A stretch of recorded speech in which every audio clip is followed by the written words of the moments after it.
Next speaker, Sri Hanuman Beniwal ji. नाम तो सही लो सर। हैं? मान लिया हनुमान। वो आप प्यार से सही पुकार रहे हो बिल्कुल, है ना? हाँ, सभापति महोदय, सबसे पहले तो हमारे माननीय सांसद हरसिमरत कौर जी द्वारा जो ये महत्वपूर्ण विषय मादक द्रव्यों के सेवन की समस्या के संबंध में सरकार द्वारा उठाए गए कदमों से जुड़े विषय पर जो ये 193 के तहत सदन के अंदर लेके आए, मैं धन्यवाद दूंगा अध्यक्ष जी को कि इस पे लंबे समय से मांग चल रही थी कि नशे की रोकथाम के क्या उपाय हो। इस हिंदुस्तान जहां वर्ल्ड के अंदर सबसे नौजवानों की आबादी है और ये नशे की प्रवृत्ति के अंदर डूबा जा रहा है, देश बर्बाद होता जा रहा है, इसकी रोकथाम के उपाय क्या हो, इस संबंध में आज ये चर्चा चल रही है, डिबेट चल रही है। कई माननीय सदस्यों ने अपनी बात भी रखी, लेकिन हम भाषण देके यहाँ से चले जाएंगे, सारी बात भी कह देंगे। मेरा ये निवेदन रहेगा कि इसकी रोकथाम के उपाय क्या हो, किस तरह जन जागरण अभियान चले, किस तरह हम युवा पीढ़ी को बचाएं। आज स्कूल, कॉलेज, यूनिवर्सिटी से लेके और जो हाउस में किस तरह के एलिगेशन भी लगे, देखा मैंने जब हरसिमरत जी बोल रही थी पंजाब के बारे में, पंजाब, राजस्थान, हरियाणा ही नहीं, पूरे देश के अंदर जिस तरह नशे का कारोबार फलता फूलता जा रहा है। और हर व्यक्ति, मैं तो एक निवेदन ये भी करूंगा पॉलिटिकल पार्टियों से कि नशे के कारोबारी, चाहे वो शराब के कारोबारी हो, शराब माफिया, चाहे आपका ड्रग्स माफिया हो, चाहे बजरी माफिया हो, ऐसे लोगों को टिकट ही मत दो आप। जब ऐसे लोग सत्ता के अंदर आ जाएंगे तो निश्चित रूप से जो आदमी जैसा धंधा करके आगे बढ़ता है वो वैसा ही काम करता है। ये पॉलिटिकल पार्टियों को भी देश के हित में ये बातें सोचनी चाहिए कि ऐसे लोगों को राजनीति में नहीं आने चाहिए। राजस्थान के अंदर तो अभी मंत्रिमंडल से लेकर कोई नाराज हो जाएंगे हमारे कांग्रेस वाले, 20 से ज्यादा विधायक और मंत्री जो नशे का कारोबार, दारू का, बजरी का, डोडे का काम करते हैं, तो सारे मंत्रिमंडल में बैठे हैं। ये दुर्भाग्य है। हाँ, मेरी बात, ये दुर्भाग्यपूर्ण बात है। एक मिनट समझ, मेरे मूल बात में आता हूँ। मेरा एक निवेदन था, जब अपन इस पर बात कर रहे हैं तो हमारे सजेशन भी तो होने चाहिए। हम ये बात कह के चले जाएंगे कि, एक मिनट रुकिए साहब, जब बात कह के चले जाएंगे इसकी रोकथाम क्या हो, ये तो भाषण हो गया, उपाय क्या हो। सबसे पहले उपाय ये हो कि पॉलिटिकल पार्टियां ये तय करें कि नशे के कारोबार से जुड़े व्यक्ति को पार्टियां टिकट नहीं देगी, तो ये अपना आप काम हो जाएगा। आधा काम देश के अंदर यहीं से शुरुआत की जाए, क्योंकि ऊपर से शुरुआत होती है वही नीचे जाती है। आप देखिए, जिले का अगर एसपी ईमानदार होता है तो थानेदार अपना ईमानदारी से काम करता है, कलेक्टर ईमानदार होता है तो पटवारी ईमानदार होकर वो चोर होंगे तो नीचे ही चोरी चलेगी।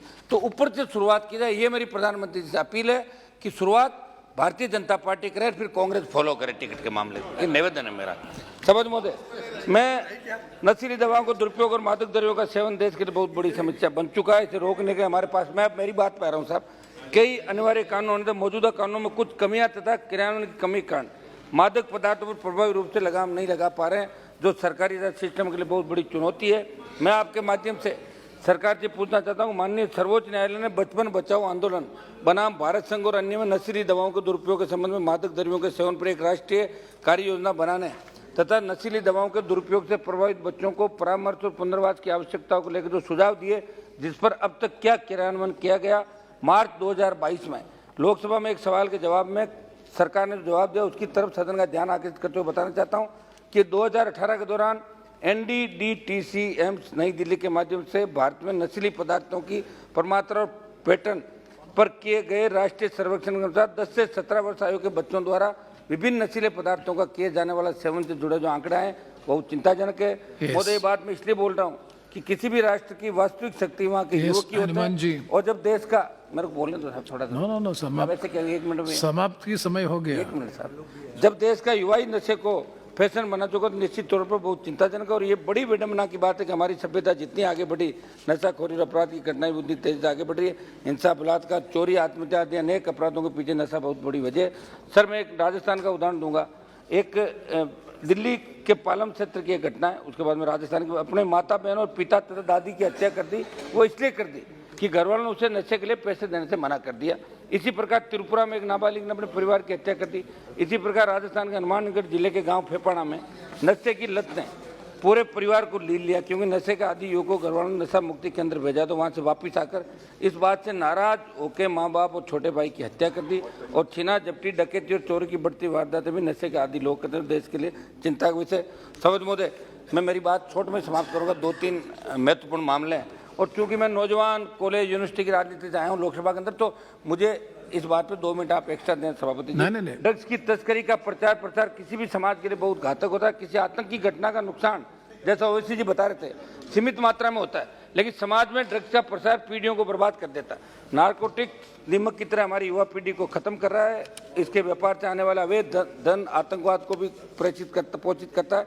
देश की युवा पीढ़ी को सुरक्षित रखने और आतंकवाद के वित्त पोषण पर करारा प्रहार करने की दृष्टि से नारकोटिक्स के खिलाफ लड़ना अत्यंत महत्वपूर्ण है। तो आए दिन समाचारों में देश के बंदरगाहों में सीजर की खबरें आती है। मेरे से पूर्व कई विद्वान वक्ताओं ने इस बात को लेकर गहरी चिंता व्यक्त की थी, लेकिन इसके बाद किन दोषियों पर क्या कार्रवाई होती है इसकी खबर नहीं आती। केवल मेरे राज्य राजस्थान की बात करूं तो पिछले 3 वर्षों में केवल राजस्थान में नारकोटिक्स केसेस 45.42% बढ़ गए। ध्यान देने वाली बात यह कि नारकोटिक्स मामलों में सबसे ज्यादा मामले राजस्थान के सीमावर्ती, 1 मिनट में समाप्त कर रहा हूं, सीमावर्ती जिलों गंगानगर हनुमानगढ़ में, जिससे प्रतीत होता है कि अंतर्राज्यीय ड्रग तस्करी आज चरम पर है। समझ मुझे राजस्थान के युवा बहुत तेजी से सिंथेटिक ड्रग्स में, ये मेरा लास्ट टॉपिक है साहब, ड्रग जिसमें एमडी, जिसको बोलते हैं एमडीएमए भी आता है, कि चपेट में आते जा रहे हैं, जो हमारे भविष्य को खतरे में डाल रहा है। लेकिन दुख से बताना पड़ रहा है कि इस समय पूरे प्रदेश में अन्य ड्रग्स की तुलना में सिंथेटिक ड्रग्स की बड़ी खेप पहुंच रही है, जो पंजाब से लेकर महाराष्ट्र तक। ननवीद राणा जी, एक समाप्त कर रहा हूँ, एक लास्ट सेंटेंस मैं लास्ट समाप्त कर रहा हूँ। स्मगल हो रही है। किसी भी प्रकार का नशा मनुष्य की जिंदगी को नरक की तरफ ले जा रहा है। कुछ साल बाद नशा करने वाले जिंदा लाश हो जाते हैं। सिंथेटिक ड्रग्स से काम बहुत तेजी से करता है। सिंथेटिक ड्रग्स का नशा करने पर स्वभाव में बहुत तेजी और अधिक परिवर्तन, अलग अलग समाप्त है साहब, अलग अलग भावनात्मक परिवर्तन, कई प्रकार की विकृतियां धीरे धीरे स्थायी हो जाती है। शरीर के बल का नाश होकर वक्त से पहले ही बूढ़ा बनाता है। मेरा सभापति महोदय ये निवेदन है, एक मिनट साहब समाप्त कर रहा हूं, कि इस मामले में जिस तरह बिहार के अंदर अभी शराब से मौतें हुई, राजस्थान के अंदर जहरीली शराब से मौतें हुई, देश के अंदर जिस तरह शराब दुकानती का हो रही है, वहां के मुख्यमंत्री ये कहते हैं कि जो पिएगा वो मरेगा। इससे बड़ा दुर्भाग्य क्या हो सकता है? धन्यवाद।